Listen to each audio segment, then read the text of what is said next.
নমস্কার। আগস্ট মাসের রাশিফল নিয়ে চলে এলাম। এই মাসের অধিকর্তা গ্রহ ভগবান শ্রী শনিদেব। এই মাসটি বছরের অষ্টমতম মাস। শনিদেবের কৃপায় সকলে ভালো থাকুন, সুস্থ থাকুন। এবার বলবো মেষ রাশির আগস্ট মাস কেমন কাটবে। মেষ রাশির জন্য আগস্ট মাস কর্মক্ষেত্রের দিক থেকে, সেটা সরকারি হোক বেসরকারি হোক, অথবা যে যেখানে আপনারা কর্মরত আছেন সেখানে আপনাদের কঠোর পরিশ্রম করতে হবে, তারপরেই আপনাদের সাফল্য আসবে। উল্টো দিকে যারা ব্যবসা করছেন তাদের ব্যবসা ভালো হবে, ব্যবসায় লাভ হবে, ব্যবসায় সাফল্য আসবে। পরিবারের লোক অথবা বাইরের কোনো লোকের থেকে আপনারা এই মাসে ব্যবসার ক্ষেত্রে সাহায্য পেতে পারেন।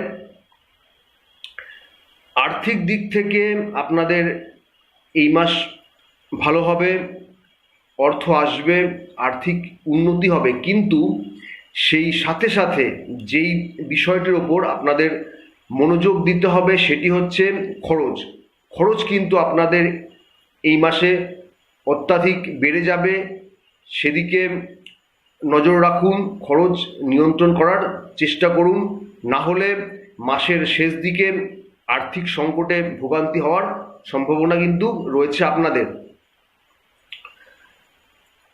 পারিবারিক ক্ষেত্র মধ্যম প্রকৃতির।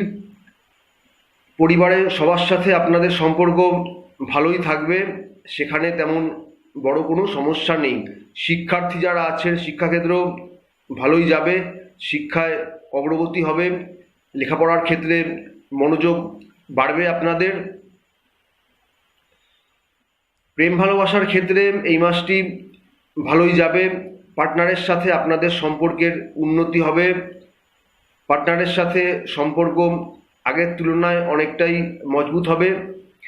যারা বিবাহিত আছেন তাদের সম্পর্ক ভালোই যাবে, সম্পর্কের ক্ষেত্রে ভালোবাসা, প্রেম, রোম্যান্স এগুলো থাকবে। শারীরিক দিক থেকে মেষ রাশির জাতক জাতিকাদের কিছুটা সতর্ক হওয়া প্রয়োজন। কোনো ছোটোখাটো সমস্যা হলেও সেটাকে এড়িয়ে যাবেন না। শরীরের দিক থেকে সতর্ক হন আপনারা, আর নিয়মিত চিকিৎসা করান, আর একটা রুটিন তৈরি করে দৈনন্দিন জীবনে সেই রুটিন অনুযায়ী চলুন। যাই হোক, সব মিলিয়ে বলতে গেলে মেষ রাশির জন্য আগস্ট মাস ভালো কাটবে।